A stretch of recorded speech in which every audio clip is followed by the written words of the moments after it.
오늘 정령 강림 주일이자 섬김의 교회 34번째 생일에 참여하신 우리 모든 섬김의 가족들에게 하나님의 크고 놀라운 은총이 함께 하시기를 축원합니다.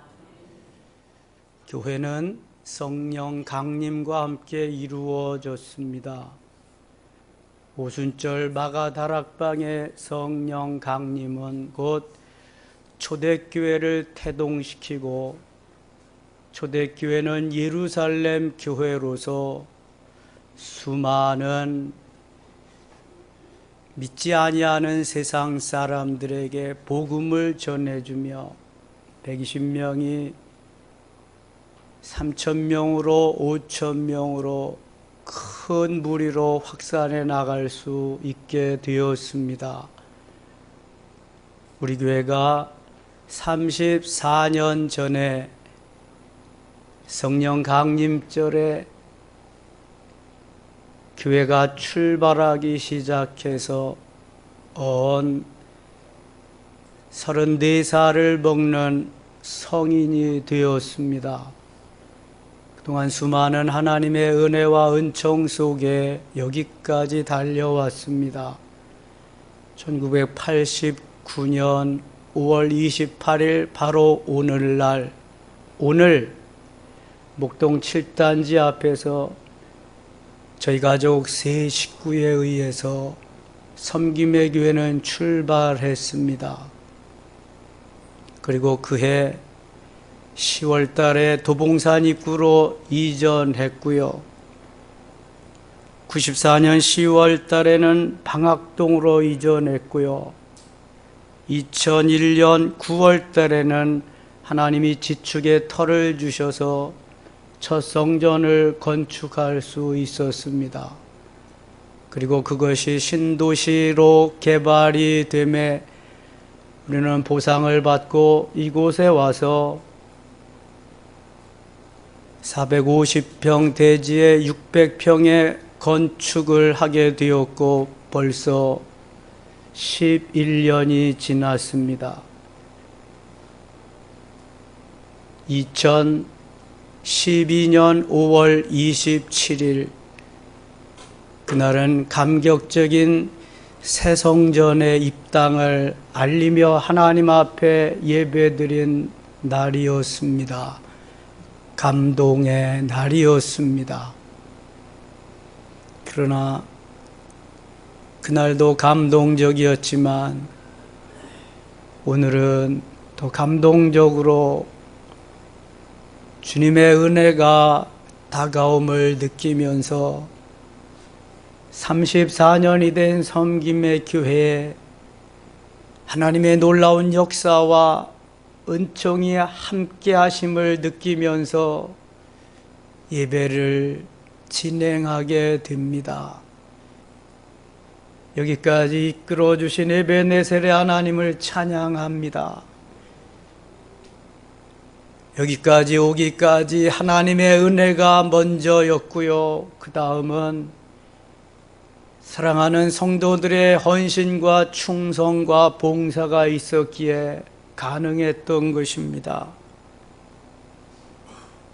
누군가는 이렇게 말하고 싶은 사람들도 더러는 있을 것입니다. 목사님은 못됨새 창립주일마다 저런 말씀을 하신대. 그리고 누군가가 교회의 역사를 말하다가 보면 얼굴빛이 변하면서 일그러지기도 합니다. 말하는 사람이 그 말이 자랑같이 들려지기 때문입니다. 그래서 우리는 주님과 교회와 우리와의 관계를 제대로 알 필요가 있습니다.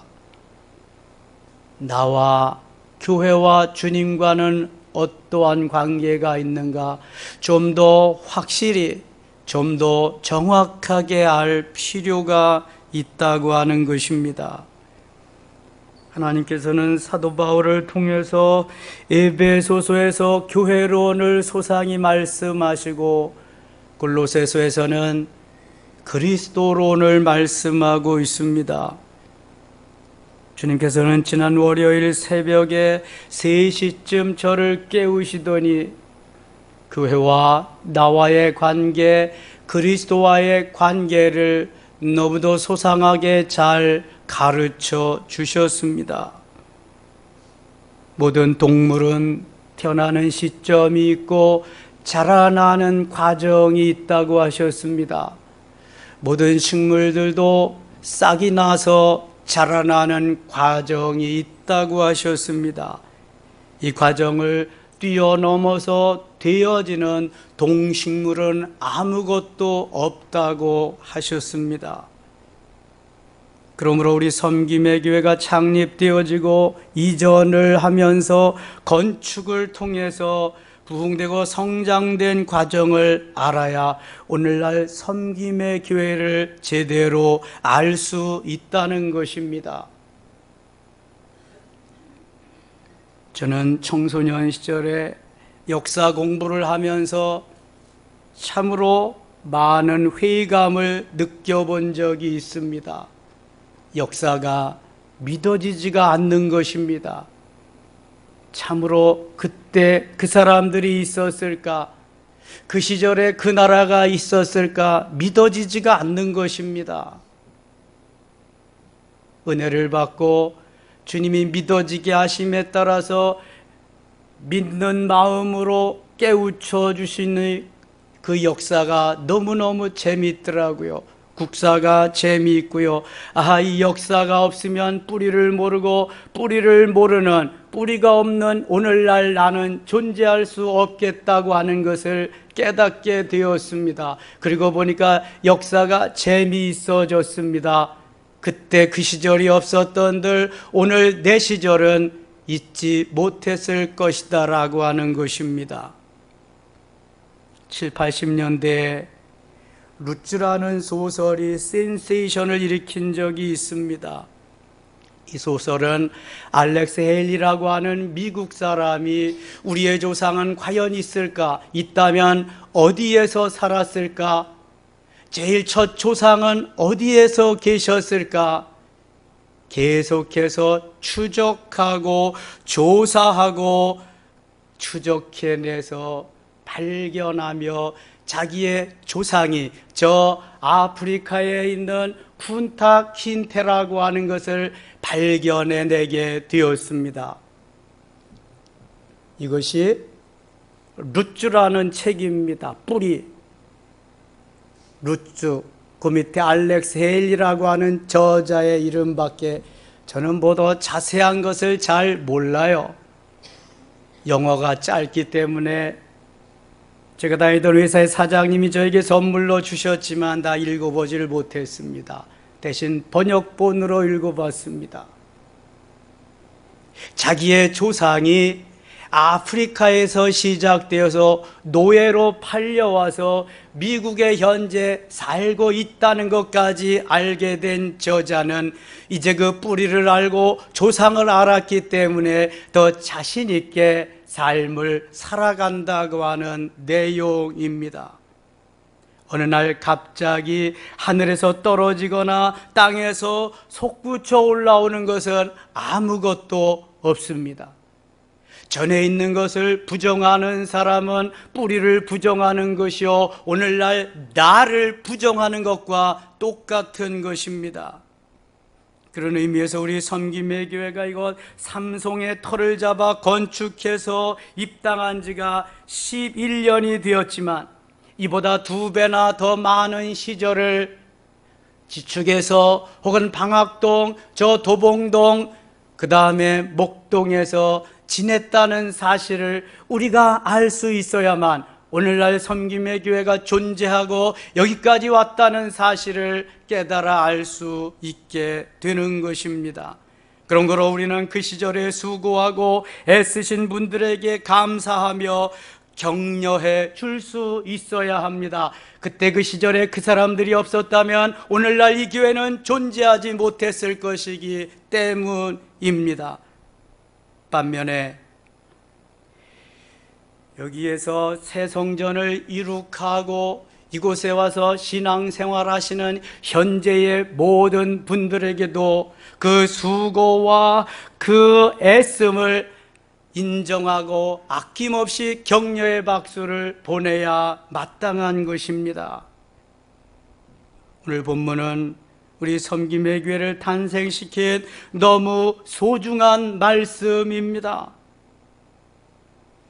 저는 그 당시 큰 교회 부목사로 섬기면서 여기저기에서 꽤 괜찮은 여러 교회에서 청빙이 들어왔지만 한 생명을 고귀하게 여기면서 그래도 목사는 개척을 해봐야지, 내 가슴이 개척하겠다고 하는 뜨거운 열정으로 모든 가슴을 이렇게 매만지고 성령의 뜨거운 역사가 있었을 때 어떤 말도 들려오지 않았습니다. 목사 안수를 받고 1년여 동안 뜨겁게 기도하면서 하나님이 제게 주신 말씀이 오늘 본문 4절 45절입니다. 인자가 온 것은 섬김을 받으려 함이 아니라 도리어 섬기려 하고 자기 목숨을 많은 사람의 대속물로 주려 함이니라. 이 말씀 붙잡고 1년여 동안 또 기도했습니다. 그리고 좋은 자리 박차고 세 식구가 나와서 개척을 시작했습니다. 말이 개척이지 장난이 아니더라고요. 월세 낼 날은 왜 그렇게 빨리 돌아온대요? 때거리도 없고요, 오는 사람도 없고요. 정말 고난의 행군을 계속하는 시절이었습니다. 그러나 하나님은 모든 과정을 통해서 깨우쳐 주시고 만들어 주시며 보석을 보석되게 찌꺼기와 불순물을 털어내시는 작업을 하시면서 하루하루 시간 순간순간을 인도해 주셨습니다. 꿈에도 그리던 1989년 5월 28일 섬김의 교회가 탄생하던 그 순간이었습니다. 얼마나 감격적이었던지요.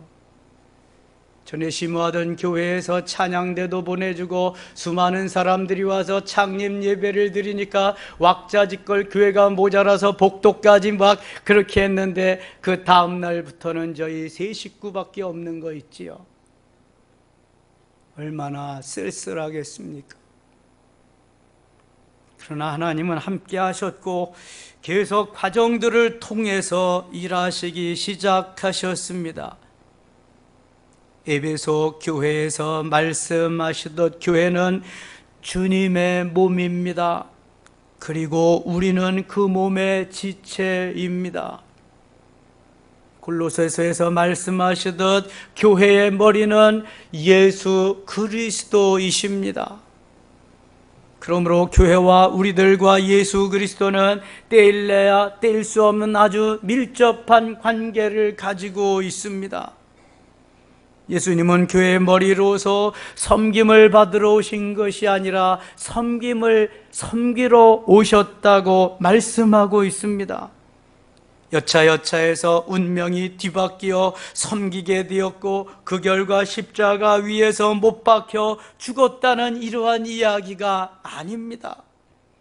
아예 처음부터 섬기러 오셨고 십자가를 지시기 위해서 하나님이 사람의 몸을 입고 이 땅에 오셨다는 것입니다. 그러기에 이는 본래적이요 본초적이요 원초적이며 원론적이고 근본적입니다. 예수님은 처음부터 섬기러 오셨습니다. 대속물이 되기 위해서 오셨습니다. 죽으러 오셨습니다.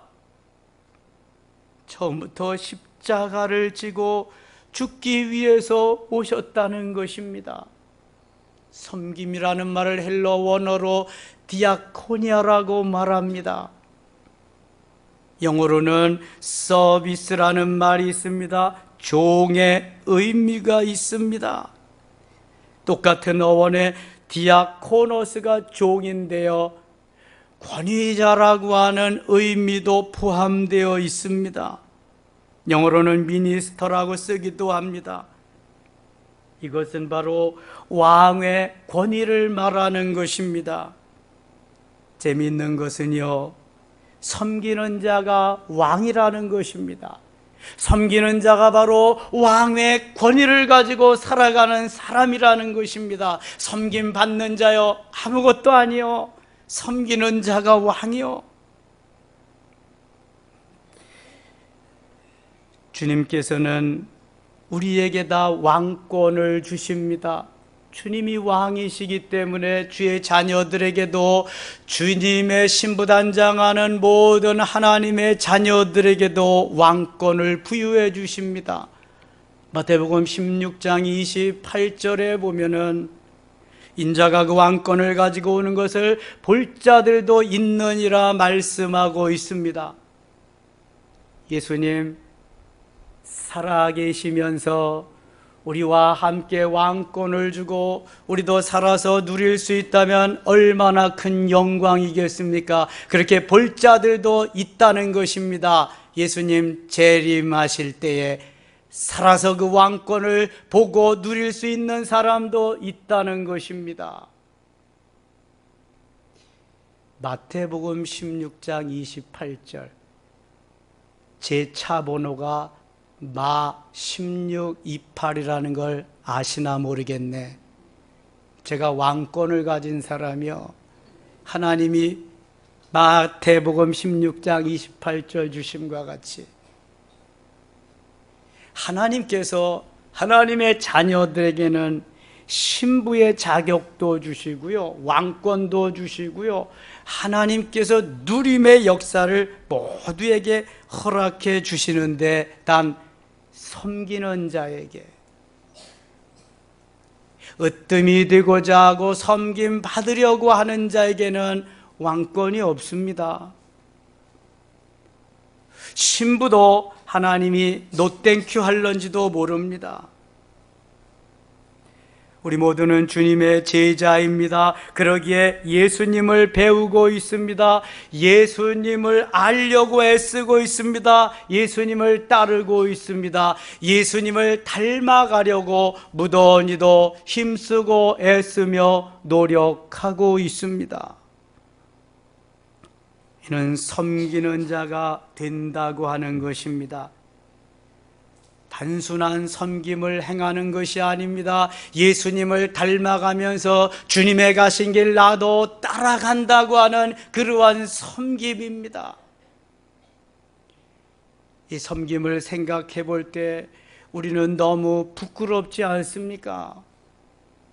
예수님은 나를 구원하기 위해서 모든 것을 다 주시면서 일평생 섬김의 삶을 살았는데, 나는 오늘도 섬김을 받기 위해서 왜 그렇게 안 하냐고 따지면서 그렇게 살 때가 많지 않은가요? 내가 맡은 그러한 그 위치에서 내 사명도 제대로 감당하지 못할 때가 많이 있지 않은가요? 기분 감정에 얽혀서 내 중심적으로 살다 보니 주님은 온데간데 없으시고 나만 남아있던 그러한 시절은 얼마나 많습니까?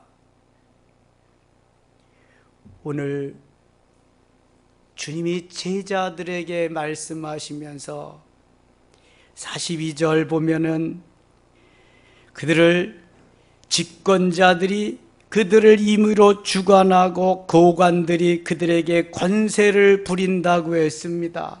세상의 집권자들, 세상의 권세자들은 높임받기를 원하고 다스림에 대한 쾌감을 느끼면서 그렇게 사는 사람들이지만, 너희들은 그렇지 아니하지 않냐? 너희들은 내 제자가 아니냐? 그래서 43절에 보면 너희 중에는 그렇지 않을지니, 너희들은 나를 닮아가는 사랑하는 제자가 아니냐? 너희들은 그렇지 않을지니라고 말씀을 이어가십니다.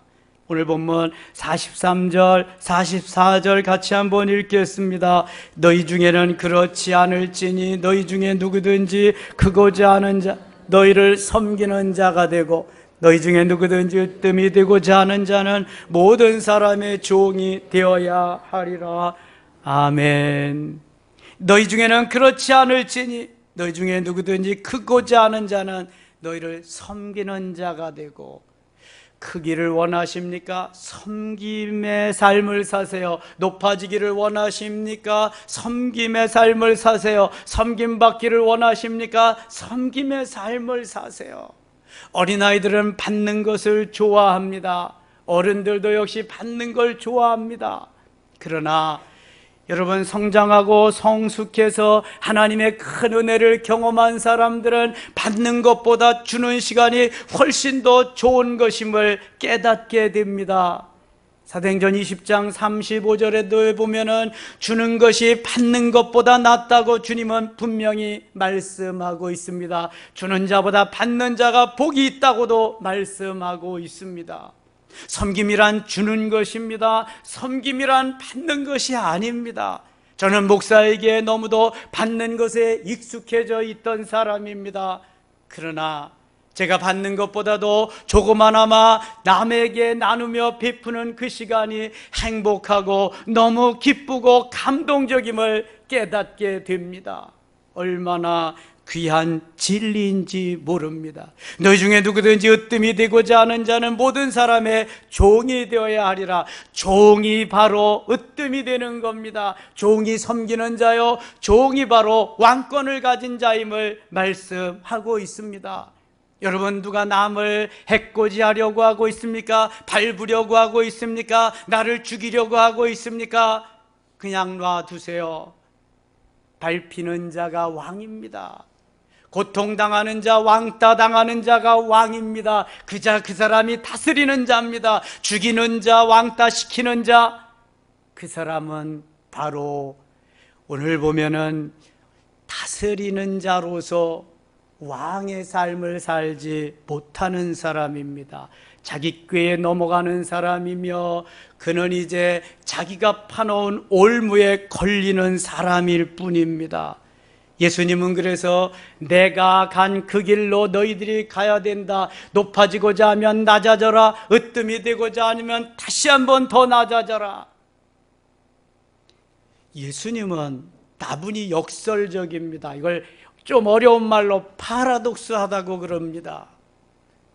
오리를 가자고 하면 십리를 가라. 오른뺨을 때리거든 왼뺨도 때리라고 해라. 겉옷을 달라고 하면 속옷까지 내어줘라. 주님은 언제든지 우리의 생각과는 반대로 말씀하십니다. 그러니 오늘도 내가 정확하고 정당하고 이것은 분명하다고 생각하는 이 사실, 이것을 가지고 정당방위하느라고 내 의견을 계속해서 관철시키려고 하지 말고 이것은 아니다, 상대방의 의견이 옳다라는 거기까지 가야 이제 제대로 대인관계도 되고 무슨 일도 제대로 되어지는 것입니다.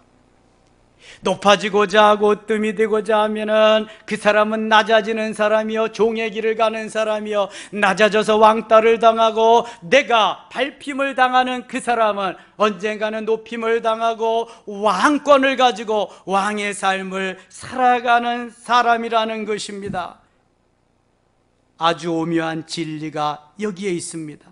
중요한 것은 여기에 심판이 있다는 것입니다. 나도 모르는 사이에 어쩌다가 부득이 섬기는 자리에 들어가고 말았습니다. 그것은 내가 섬김을 받으려 했기 때문입니다. 어쩌다가 내가 낮아져서 형편없는 자리에 들어가게 되었고 이제는 굽신거릴 수 없는 비참한 처지에 이르게 되고 말았습니다.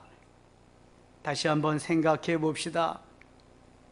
으뜸이 되고자 하는 그러한 마음이 있었기 때문에 하나님께서는 그 높아지고자 하는 마음과 섬김을 받으려는 그 마음을 심판하셔서 낮추시는 작업을 하시는 것입니다.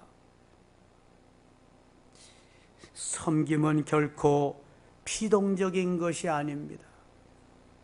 섬김은 능동적이요 자원적입니다. 즐겁고 기쁘고 감사한 것이 섬김입니다. 사랑의 자발적인 희생을 말할 때 섬김을 사용합니다. 따라서 섬김의 삶을 사는 이들에게는 자유함이 있습니다. 기쁨이 있습니다. 감사가 있습니다. 즐거움이 있습니다. 어찌 표현할 수 없는 넉넉함이 있게 되는 것입니다. 그러기에 섬기는 자가 된다는 것은 참으로 신비로운 것입니다. 아무나 섬기는 삶을 살 수가 없는 이유가 여기에 있습니다. 우리 다 함께 오늘 본문 45절 말씀 같이 읽겠습니다. 45절입니다. 인자가 온 것은 섬김을 받으려 함이 아니라 도리어 섬기려 하고 자기 목숨을 많은 사람의 대속물로 주려 함이니라. 아멘. 우리 교회의 성구입니다. 우리 교회의 요절입니다. 마태복음 20장 28절도 한 구절도 틀림없이 똑같이 말씀하고 있습니다. 섬김의 피크요, 섬김의 클라이맥스가 바로 오늘 본문입니다. 대속물이란 대신 죽는다는 것입니다. 희생의 제물이 된다는 것입니다. 상대방을 의롭게 하기 위해서 내가 죄인이 되는 것입니다. 상대방을 지혜롭게 하기 위해서 내가 어리석은 사람이 되는 것입니다. 상대방을 부요하기 위해서 내가 낮아지고 내가 가난해지게 되는 것입니다. 뿐만 아니라 하나님 앞에서 대신 책임을 지는 것이 섬김의 길입니다.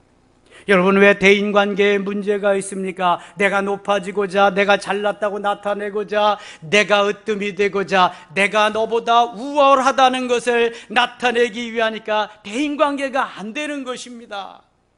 나는 당신보다 못하다, 나를 밟아라, 나를 낮춰라, 나를 얼마든지 왕따를 시켜라, 그래도 나는 당신을 사랑하겠다, 이 마음만 있으면 노 프로블렘, 문제가 없습니다. 제가 40여 년 목회하다가 보니까요, 세상 사람들은 물론이거니와 예수 그리스도 안에서 하나님의 사람들도요, 모두가 다 자기 입장에서만 말하지 상대방의 입장을 한 사람도 배려하지 않습니다. 모두가 내 입장에서만 말합니다. 예수님은 내 입장에서 말한 적이 한 번도 없습니다. 모두 다 상대방의 입장에서 말씀하셨습니다.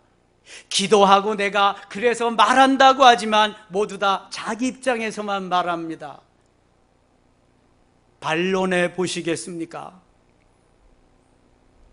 저는 산전, 수전, 공중전, 화생방전 다 겪은 사람입니다. 아니라고 아무리 항변해봐도 그는 자기 자신을 변론하고 변호하는 이야기지 상대방의 편에서 말하는 건 전혀 없습니다. 그러나 예수님은 모두가 다 상대방을 위해서입니다. 내가 온 것은 죽으러 온 거야. 내가 온 것은 대속물로 주기 위함이야. 내가 온 것은 내가 죽고 너를 살리기 위함이야. 모든 것을 다 우리에게 초점을 맞추고 상대방에게 초점을 맞추고 있습니다. 여러분, 회의하다가 왜 뛰쳐나갑니까? 왜 대화하다가 뛰쳐나갑니까? 뭐 때문에 그렇습니까? 우리는 진정 섬김의 길을 가는 것인가요? 저는 섬김의 교회를 놓고 마가복음 10장 45절을 가지고 1년여 동안 기도하고 교회를 창립을 하고 34년이 지나갔습니다만 저에게 섬김이라고 하는 거 별로 찾아볼 수 없지요. 사람이기 때문에, 인간적이기 때문에. 그러나 그 섬김의 길을 가려고 오늘도 몸부림치면서 낮고 아주 그냥 낮은 자세로 포복하면서 달려가고 있습니다. 저는 솔직히 대접받고 뭐 사다 주는 거 별로입니다. 제가 사주고 대접하는 시간이 좋습니다. 예수님이 다 그렇게 사셨기 때문입니다.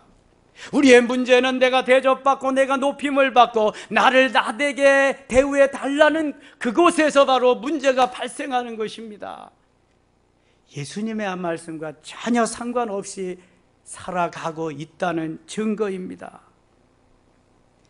여기에 모든 책임을 내가지고 죽어가는 것까지 예수님이 가신 길입니다. 말없이 썩어지는 한 알에 밀알로 묻히고 썩어져서 죽어갈 때 역사는 일어나게 되는 것입니다. 저는 농사를 지어봤습니다. 반드시 다 죽은 것과 같은 씨앗을 심기만 하면 싹이 납니다. 죽지 않았습니다. 살았기 때문에 그래요. 그런데 그가 싹이 날 때까지 그 한 알의 씨앗은 썩어져야 되고요, 죽어져야만 했습니다. 예수님은 요한복음 12장 24절에서 이렇게 말씀하십니다. 한 알의 밀이 땅에 떨어져 죽지 아니하면 한 알 그대로 있고 죽으면 많은 열매를 맺으리라. 죽어야 열매를 맺는 것입니다. 여러분, 내가 죽어야 열매가 맺어집니다. 내가 죽어야 전도도 되고, 내가 죽어야 교회도 부흥되고, 내가 죽어야 역사가 일어나는데 죽지 않아서 문제만 발생하는 것입니다. 다시 말씀드립니다. 재물은 죽어야 재물입니다. 죽지 않은 재물은 똥 싸고 오줌 싸고 말썽만 일으킵니다. 여기저기에서 내가 김장로 여기 있어, 내가 박장로 여기 있어, 김권사 여기 있고, 이 집사는 여기 있어, 다 살아 있습니다. 죽으면 말이 없습니다. 예수님만 나타나지 말이 없단 말입니다. 이것이 대속물로 가는 길이요, 이것이 속죄하는 길이요, 이것이 주님이 가신 길이고 내가 가야 할 길인 것입니다. 사랑하는 섬김의 가족 여러분, 우리는 계속 섬김의 교회로 섬김의 삶을 살면서 가야 됩니다. 섬김의 교회라고 교회 이름을 붙이지 않아도 모두가 다 이 길은 가야 됩니다. 예수님의 제자이기 때문에, 예수님이 가신 길을 가야 하기 때문에 이 길을 가야 하는 것입니다. 받으려하니 말도 많고 탈도 많고 문제도 많습니다. 사랑을 받으려니 이제는 불평과 불만으로 끝이 납니다. 내가 나를 높이려고 하기 때문에 거기에 고민이 많습니다. 섬김을 받으려고 하기 때문에 실망으로 끝나고 마는 것입니다. 억지로 섬기고 있기 때문에 노예의 근성이 있습니다. 저주스러운 그러한 생활에서 면할 길이 없습니다. 노예 근성이 있다는 거예요. 거지 근성이 있다는 거예요. 주어보세요. 나누고 베풀어 보세요. 하나님이 넉넉하게 하십니다. 저는 지난 13주 동안 임직자들 교육을 시키면서 수없이 반복하면서 했습니다. 직분은 계급이 아니라 섬김의 분량이다. 직분은 계급이 아니라 봉사의 분량이다. 직분은 계급이 아니라 충성의 분량이다.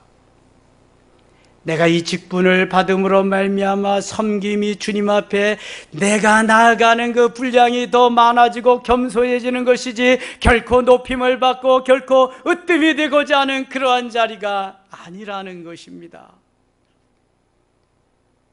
우리 교회는 임직하는 분들에게 분담금을 맡기지 않습니다.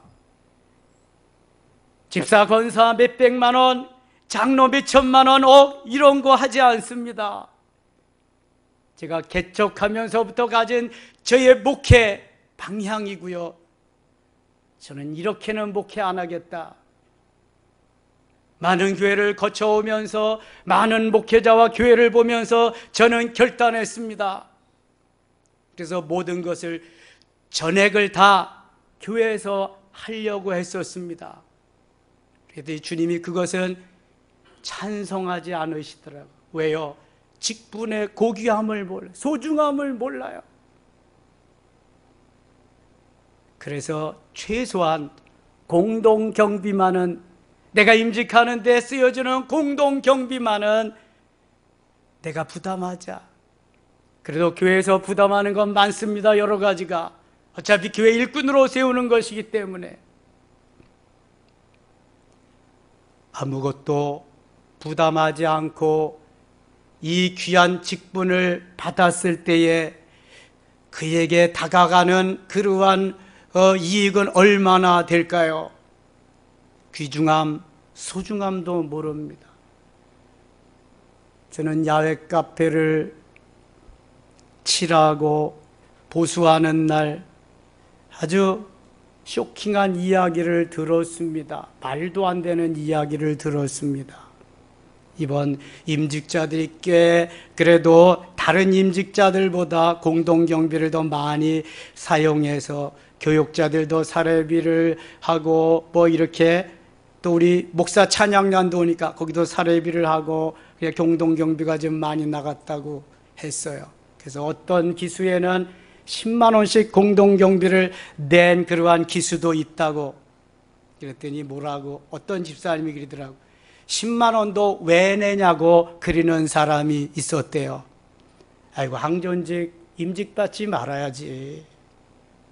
그래서 제가 그런 연놈들 다 없지 지금? 다 갔다 그러더라고요.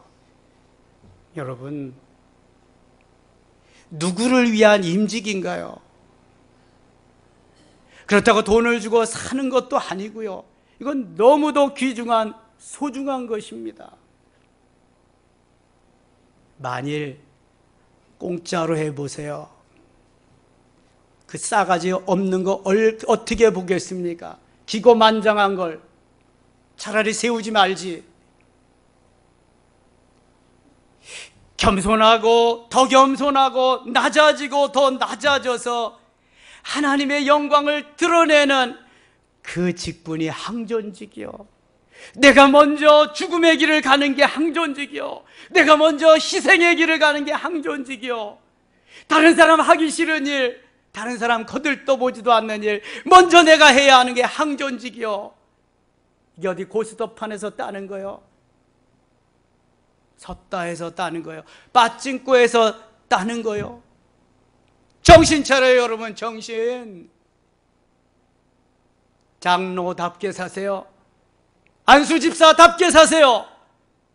안수권사답게 사시라고요.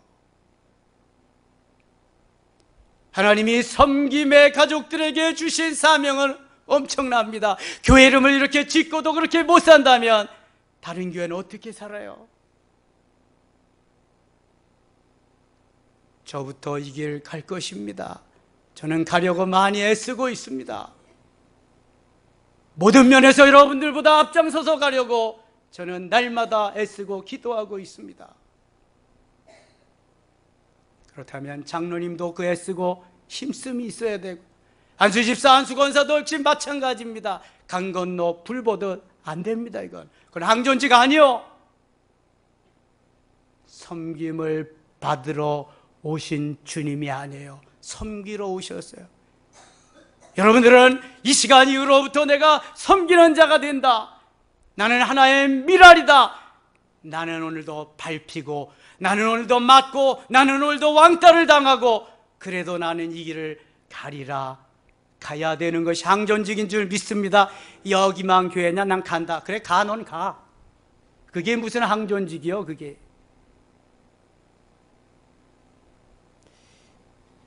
주님의 말씀은 오늘도 길이요 진리요 생명입니다.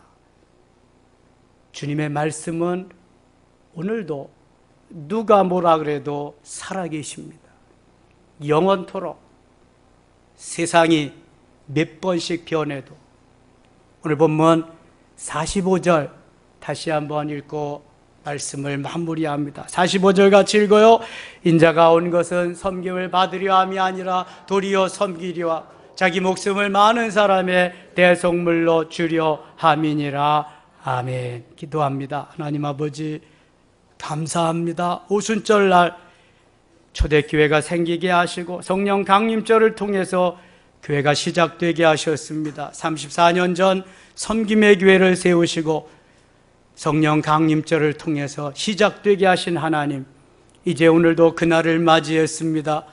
섬김의 자세에서 섬김의 삶을 살며 하나님의 영광을 드러내는 멋있는 섬김의 가족들 되게 하시되, 특별히 그러한 항존직 되게 하여 주옵소서. 하나님께서 원하시는 장로, 하나님께서 원하시는 권사, 하나님께서 원하시는 집사 되게 하셔서 주님의 몸된 교회가 하나님의 영광을 드러내며 하나님의 역사를 이루는 성령 충만한 은혜의 제단 되게 하여 주시옵소서. 예수님의 이름으로 기도드리옵나이다. 아멘.